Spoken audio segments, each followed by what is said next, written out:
You've listened to, I don't know how many, but hundreds of calls over the years. If not millions. Well, yeah, that's what I was going to say. Yeah. Millions of calls over the years. All right. So, welcome everybody. Really happy that you're joining us. We've got a really special guest with us today. Very special, by the way, not just special, very special guest today. Geno Dykes, been with Randall 10, 11 years now. Do it again. Geno Dykes been with Randall dash Reilly. Do it again. Just kidding. Just kidding.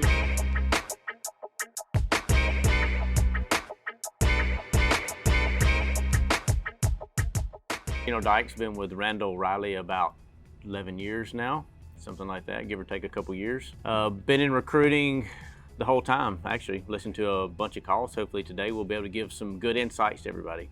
Absolutely. All right, so this isn't your first rodeo. You've listened to a call or two over the years, right? I have listened to a few. Yes. Maybe hundreds. All right.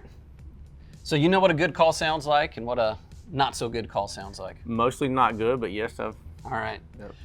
So this is what Geno and I did. We both listened to this call separately, and then we had this question in the back of our minds as we're listening. It was, what surprised you about this phone call? And so what we did is make a list of our top three. Let's bust it out, Geno. Am I in the right order? Yeah. 1, 2, and 3. Yeah. Right. So what we're going to do is we're going to reveal one at a time and talk through it. So we're doing something different, like I said before, where we're not going to listen to the call together. We're going to make it available so you can download it and listen on your own. About 5 minutes, so it's a pretty quick call, but plenty in there for us to maybe have different answers, right? Maybe they're the same. I guess we'll have to see. Most likely different. Most likely. Most likely. We'll see. We'll see. All right, you ready? Mm-hmm. You go first this time. By the way, is there a winner and a loser here? We're all the winners. audience gonna vote on this? I feel like I'm gonna win. Okay, so that's the game plan. Let us start then. Geno, you're the guest, man. Let's reveal your number 3. Things that surprised us from this phone call. The number 3 shocker. So mine was, he had a great intro, and did you call this guy before and kind of train him on the call? Because that's what it felt like. It felt like he cheated. No. Listen, I think there's strengths in the call, but there's and you're probably just nicer than I am, because I think I may have listed mainly opportunities.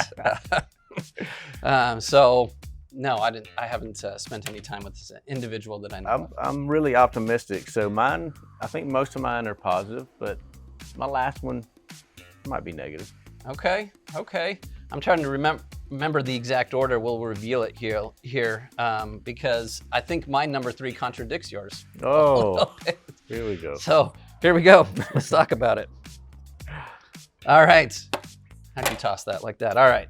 So it was halfway through the call before we even asked the driver's name. So I don't disagree. The introduction was pretty good, but there was a major component missing, which was the driver's name. But at least he knew who he was talking to and what company. Seth, do you agree to that? Yeah, yes. I mean, at least he knew that. That's true. We've seen some calls where they don't even know who they're talking to, what department. That's a good point. But the recruiter didn't know who he was talking to. That's fair. That's fair. He did get to it eventually. That's fair. He did. But at least he didn't forget it. It was halfway through the call. It was halfway. So I do agree with you. The recruiter did a good job of saying the company, the department, had a good tone, was friendly. So all in all, good introduction, just missing a major component. But he did get it. I want to point out he did get it, just a little late. That's right. All right. Let's jump to your number 2 biggest surprise. Number 2 biggest surprise. I thought he was very honest and genuine guy. And he's pretty enthusiastic on the call. Okay. And I say that there was the driver asked about the gross and the net, and he was wrong. Yeah. But I thought he immediately corrected it, which to me, he's an honest guy. Yeah. I appreciated. Goes a long way. I appreciated that too. I think it made the recruiter believable. Yeah. Right? The fact that, oh shoot, I messed up. I should have said that right. I want to make sure I get the information right so you can make a good decision. So I think that's really good. Yeah. Although, hopefully it's not a surprise in general, right? We're doing this on every phone call. But yeah, no, honest, genuine, enthusiastic. I like that. All right, like I said, you're much nicer than I am, so that's good. My number 2 was don't ask why, right? Or didn't ask why. Better way of putting it. So the recruiter found out where the driver's currently working, which I'm sure you'll beep it out when you edit it. But it's a pretty well-known company with a solid reputation. So I would be pretty curious to know why the driver's even considering other options. Great point. I mean, did you pick up on that as well? We never quite found out why the driver's considering a move. I disagree with like the reputation of the company. We won't say it here, but that's questionable. All right. And then use a contraction in there. I'm not sure about that in English. Is that right? I think it's right, except for the fact that I said don't, when we actually definitely do want to. But I didn't ask why. That was a surprise to me that the recruiter never quite got to that. All right, I'm really curious now what your number 1 is, whether it's nice or whether it's an opportunity. We agree, nice. Yeah. So number 1, not so nice.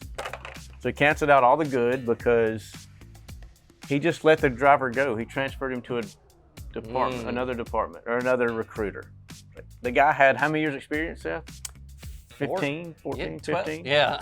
A lot, right? We can all agree. We're good listeners. It was a lot. It was a lot. It was a lot of experience. Now, some of it was bus driving, so it wasn't all over the road per se in the traditional sense, but still a lot of years driving. But even a bus driver, like how did he not have any fatalities on a bus driver, right? How many kids would you have killed if you're driving a bus? So I got 5 kids, and I barely make it through an hour-long trip with them. So yeah, I get it. You're right. Yeah. Well, I'm glad that we did agree on one thing at least today, Geno, which is I was very surprised that the recruiter couldn't help. Yep. Right? So the driver was looking into opportunities in California. And the recruiter says, oh, that's not my area. You got to talk to somebody else, right? Which I'm sure that's true. It was a legit answer. But man, that's got to be frustrating when we think about how hard it is to get a driver on the phone, have a good conversation with them. Those things were set up, right? Driver's on the phone, they're engaged, asking questions, wants to learn, and then we let them go, right? Can't help you. You got to talk to somebody else. And the other frustrating part about that piece, I think, is when is the recruiter going to call that driver back? We don't know. We have no idea. He didn't even set up a follow-up time. Nothing, right? So a driver with that much experience may never have a chance to talk to that company again. We don't know when the recruiter's going to follow up, or if they do, are they going to get him on the phone again? I'm assuming he's driving for somebody else right now, so if you wait that long. Yeah, it's probably a fair assumption. So let's, so we did agree on number 1. Number 2 and 3, a little different, right? But I like the positive vibe that you went with today. Like I said, I'm a little more brutal maybe. So I had 2 positives, you had none. Is that right? That is correct. I had none. Before we end, can you at least give one thing the guy did correct? Well, I did. I mean, I agreed with you on some of those things. I thought his tone was good. Okay. It was easy to talk to. He was honest, corrected himself. So yeah, there was definitely some good things there. But for me, these were the most surprising when I listened to the phone call. So we're curious to hear from y'all what your thoughts were. As you listened to the phone call, did you hear the same things, right? What were your top 3 surprising moments of that phone call?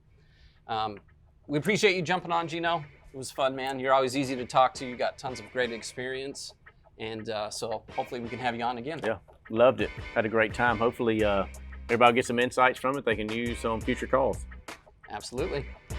All right. Cut.